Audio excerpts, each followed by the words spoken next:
Hello, it's El Vencedor. And if you're seeing all of me, it means one of two things. Either I'm doing a book trailer or something else, or I'm giving you a real talk. It's a real talk. Step in. So, the other day, I come across this Lifetime movie, and you already know this is bad. And it's called Tempting Fate. If you've heard of it, you can skip this video to the end because you know what's coming. And if you haven't, my apologies. Seriously, my apologies for exposing you to this. Tempting Fate is the heartwarming story of a woman who makes a mistake.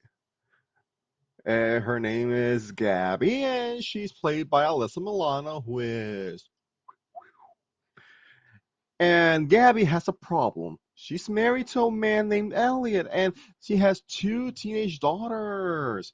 She hasn't made Elliot's the great guy. He provides. They have a beautiful house.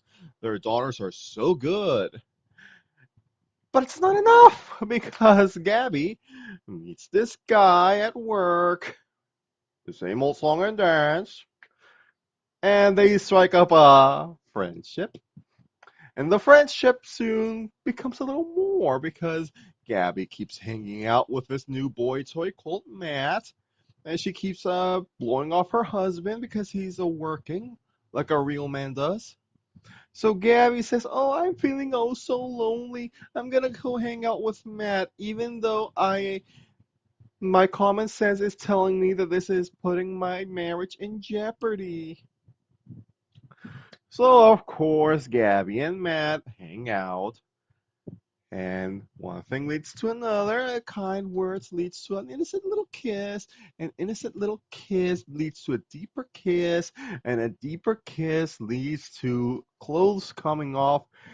And all of a sudden, the chakalaka boom boom happens. And the next day, Gary's like, "Oh no, I did a bad thing. I'm gonna pretend nothing happened." Nah. Instead, what happens is she tells her husband, and her husband, rather rightfully, says, "To the streets! To the streets with you, woman!" But Gabby's like, do you think Gabby's gonna take accountability for what she did? Is she gonna accept that her, no, not mistake, bad decision making has directly led to the destruction of her family? Mm-mm. Instead, she goes, "Why can't we get past this? Why can't we get past this? Why are you throwing away such a beautiful marriage? It was a one-time thing." And then it turns out she's pregnant, and she wants her husband, Elliot, to raise the baby, even though the baby is Matt's. So instead of taking accountability for her betrayal, she's like, "Please, Elliot, this can be someone new to love. We already have two children. Wouldn't it be beautiful to have a third? Wouldn't it be beautiful to have a child who calls you daddy again?" And Elliot's like, "Not my kid. That's someone else's kid. You don't belong to me anymore. You belong to someone else now. Because what's supposed to have been exclusively mine, you gave it away to someone else. To the streets with you." And Gabby's like, "No, no, let me fight for my family." And her oldest daughter's like, "You, mom." And she leaves with her dad, like a good daughter's supposed to. But her younger daughter's like, "Mommy, I know you did a bad thing, but I still love you. I'm going to help you take care of the child that you destroyed our family to have." When I put it like that, when I put it like that, kind of Makes sense. Makes a lot of sense, doesn't it? Oh, but it gets worse. It gets worse. It gets worse. Because at the end of the day, at the end of the movie, which is apparently a book, Gabby gets everything she ever wanted. The husband is like, Gabby, I love you too much to give you up like this. Please let me back into your life, and I will help you raise this child. It can be our child. And Gabby's like, okay, but Matt gets visitation rights because it's his baby too. And she gets her husband back. She gets her older daughter back. She gets her whole family back. And Matt is still in the picture.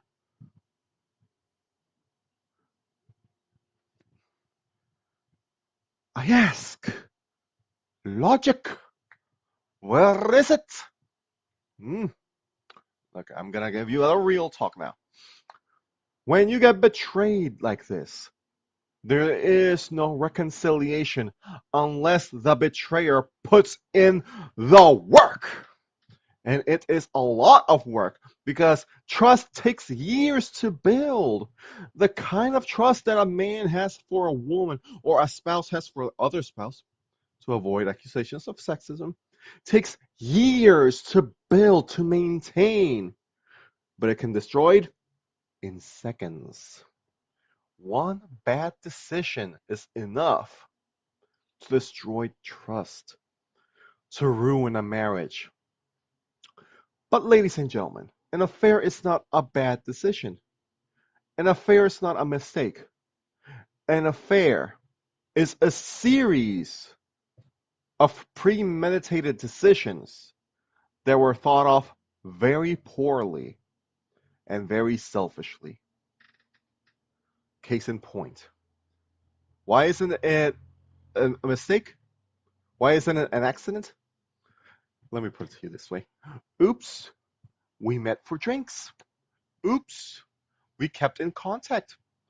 Oops, our conversations kept getting more inappropriate. Oops, we met for drinks again. Oops, we went to a private place. Oops, we started kissing. Oops, we started making out. Oops, we started taking our clothes off. Oops, oops, oops, oops, oops, oops, oops, oops. Ew. Oh no, I made a mistake. No, no, no, no, no, no. You made like 20, 30 mistakes in a row, and that was just a humping. So when is an affair a done deal? Some would argue the affair, so long as it's not physical, can be forgiven. Some say affairs are unforgivable just for being affairs, even if it's an emotional thing, even if it's just you reading poetry to your affair partner. Because what's an affair? An affair is betrayal. You are sneaking around behind your partner's back, lying to them, humiliating them, making them. You are. What's the word I'm looking for? Abusing their trust in you while you make a fool out of them. And yes, affairs do emotionally hurt the betrayed. It's a level of pain that I would not wish on my worst enemies. And boy, do I have enemies. Whew, I have bad enemies, and even those people, I wouldn't wish this on them. So if you have an affair, I want you to remember these words. If you're having an affair, you're sneaking around. And if you're sneaking around, that means you are doing something that you know is wrong. If you're sneaking around, that means you are putting your good name and your dignity on the line for something that is most certainly not worth your dignity and good name.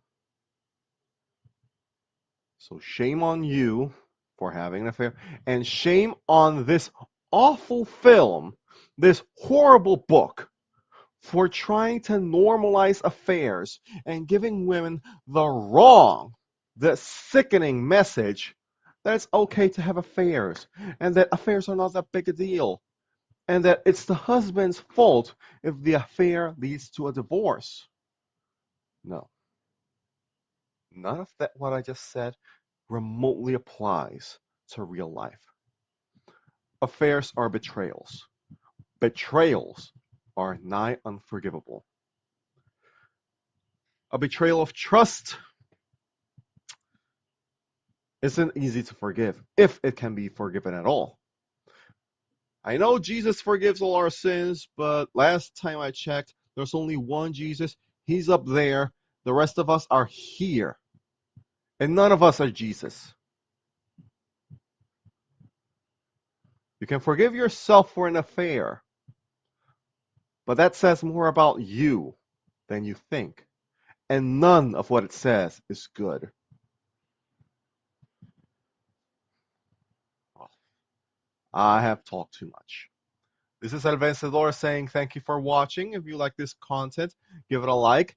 Subscribe to my channel if you want more. I do Let's Plays, I do comedy skits, I do reaction videos, I do book trailers, I do real talks like this one. And there's more to come because I upload almost daily, so stay tuned. I'll see you again. Goodbye.